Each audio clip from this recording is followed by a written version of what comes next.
Hello friends, welcome back to my YouTube channel. कैसे हैं आप सब? I hope all are you well. So friends, आज मैं इस वीडियो में DSSB के एग्ज़ाम के रिलेटेड बहुत इंपॉर्टेंट बात करने जा रही हूँ कि क्या रीज़न है कि DSSB के एग्ज़ाम में मोस्टली स्टूडेंट्स जो हैं वो उसको क्रैक नहीं कर पाते। क्या बड़ी बड़ी गलतियाँ वो कर देते हैं जिसके कारण वो एग्ज़ाम को क्रैक नहीं कर पाते। सो अगर आप मेरे चैनल पर पहली बार जुड़े हैं देन प्लीज़ मेरे चैनल को लाइक कीजिए एंड सब्सक्राइब कीजिए मेरे चैनल को, ताकि आगे की आपको इन्फॉर्मेटिव वीडियोस मिलती रहें। ठीक है। सो बात करते हैं वो गलतियाँ जो मोस्टली स्टूडेंट्स कर देते हैं। देखिए, फर्स्ट ऑफ ऑल तो NCERTs ना पढ़ना सबसे बड़ा ब्लंडर होता है स्टूडेंट्स के थ्रू जो NCERT को नहीं पढ़ते। देखिए, मैंने कुछ स्टूडेंट्स को ऐसे देखा है कि वो NCERT को छोड़ के कुछ हाई लेवल की बुक्स उठा लेते हैं अपने सब्जेक्ट के रिलेटेड और उसी को पढ़ते हैं। ठीक है। बट क्या होता है कि जब एग्ज़ाम में कंसेप्ट वाइज जो डीप क्वेश्चंस आएंगे वो उसकी जो कंसेप्ट को समझेंगे, वो कैसे समझेंगे आप, वो NCERT से ही आपको क्लियर होगा। ठीक है। DSSB का जो पेपर 2 होता है वो सब्जेक्ट की NCERT से ही आता है मोस्टली। देखिए, अब कहेंगे कुछ स्टूडेंट्स की एग्ज़ाम तो पूरा नहीं आता है। हाँ, 20 क्वेश्चंस पूरे नहीं 100 क्वेश्चंस पूरे नहीं होते हैं NCERT से, बट जो मोस्टली 80 क्वेश्चंस जो होते हैं वो NCERT से ही होते हैं। ठीक है। तो NCERT को ना पढ़ना एक सबसे बड़ी गलती होती है स्टूडेंट्स की जो NCERT को नहीं पढ़ते हैं। सेकंड बात करते हैं PYQs। देखिए, अगर कुछ कैंडिडेट्स क्या करते हैं ना कि सिलेबस को ही अपने पढ़ते रहते हैं। ठीक है। और वो क्वेश्चंस की प्रैक्टिस PYQs नहीं करते। PYQs प्रीवियस ईयर पेपर्स नहीं करते हैं। ठीक है। ये सबसे बड़ी गलती हो जाती है। आपको एक PYQ से आपको कैसा एग्ज़ाम आएगा, कैसे एग्ज़ाम का पैटर्न है वो समझ में आता है और वो देना बहुत ज़रूरी है। आपका सिलेबस कवर नहीं हुआ कोई बात नहीं, आप पहले PYQs के क्वेश्चंस को देखिए, कहाँ कौन से टॉपिक्स पूछे गए हैं, कहाँ से क्वेश्चंस आते हैं, क्वेश्चंस कैसे आते हैं। ठीक है। कितने ईजी आते हैं, कितने डीप। पूरा पेपर 2 जो होता है पूरा टफ नहीं होता। ठीक है। उसमें कुछ क्वेश्चंस इजी होंगे बट कुछ क्वेश्चंस बहुत डीप होते हैं, कंसेप्ट क्लियर जिनके होते हैं वही कर पाते हैं।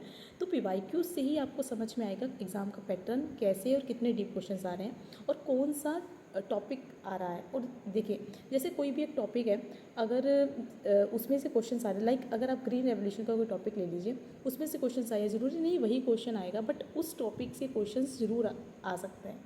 तो आपको पहले PYQs को भी बहुत इंपॉर्टेंट है कि उसको करना है। ठीक है। नेक्स्ट बात करते हैं टाइम मैनेजमेंट। देखिए, DSSB का एग्ज़ाम जो है ना वो बेस्ड है टाइम मैनेजमेंट के ऊपर और आपकी एक्यूरेसी के ऊपर। जिसने टाइम मैनेज कर लिया और जिसने एक्यूरेसी का ध्यान रख लिया, अगर जो क्वेश्चंस आते हैं उसे कीजिए और एक्यूरेसी के साथ कीजिए, क्योंकि इसमें आप जानते हैं कि नेगेटिव मार्किंग है। तो इस चीज़ का ध्यान रखना है कि हमें टाइम मैनेज बहुत करना है इसमें, क्योंकि क्या होता है ना, स्टूडेंट्स को आता हुआ एग्ज़ाम भी छूट जाता है इस एग्ज़ाम में। ठीक है। पूरे एंड तक क्वेश्चंस में स्टूडेंट्स नहीं पहुंच पाते हैं। मोस्टली स्टूडेंट्स के साथ ऐसा होता है क्योंकि उन्होंने अपने PYQs अपने मॉक टेस्ट की प्रैक्टिस नहीं की होती है और टाइम उनका मैनेज नहीं हुआ होता। ठीक है। तो इस टाइम मैनेजमेंट की तरफ भी आपको बहुत ध्यान देना है और अपनी एक्यूरेसी के ऊपर। नेक्स्ट बात करते हैं, हमारा आता है रिविजन। देखिए, क्या होता है, कई बार स्टूडेंट्स क्या करते हैं, थोरोली अपने सब्जेक्ट को बहुत पढ़ते रहते हैं, रिवाइज एंड रिवाइज। तो होता क्या है कि एक बार पढ़ लिया, ठीक है, लेकिन उसको रिवीजन एंड रिवीजन मोस्ट बार बार पढ़ना है। अगर आपने रिवीजन नहीं किए तो क्या होता है, कई बार कोई ईजी क्वेश्चंस तो आप कर लेंगे लेकिन जो डीप क्वेश्चंस आएंगे ना, वो आप अगर अपनी बुक को आपने मल्टीपल टाइम्स पढ़ा होगा तभी वो आपको कंसेप्ट क्लियर हो गए उसके। तो आपको अपनी जो NCERT की बुक्स हैं उसको मल्टीपल टाइम्स पढ़ के उसकी रिवीजन करना है। नेक्स्ट बात करते हैं कि अब नेक्स्ट है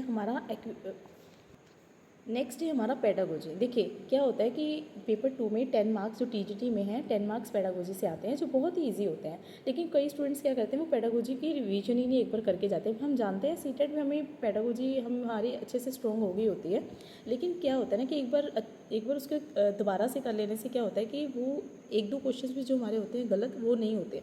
10 में से 10 स्कोर स्टूडेंट्स करते हैं, इसमें बहुत ईजी क्वेश्चंस होते हैं, तो इसको भी एक बार कर लीजिए। ठीक है। सो ये थी 5 चीज़ें जिसको स्टूडेंट्स को बहुत ध्यान देना होता है कि ये गलतियाँ नहीं करनी है। यही रीज़न होता है उनकी फेलियर का, अदरवाइज़ मेहनत सब कर रहे होते हैं, है ना, और अपना 100% हर कोई देता है। ठीक है। क्योंकि ये एग्ज़ाम उस लेवल का है जो इन 5 चीज़ों को ध्यान में रखना चाहिए। सो आई होप आपको ये वीडियो अच्छी लगी होगी। अगर आपको कोई भी डाउट्स है देन यू कैन कमेंट में, I will try to solve it. अगर आपको वीडियो अच्छी लगी तो लाइक कीजिएगा, सब्सक्राइब कीजिएगा मेरे चैनल को। Thank you.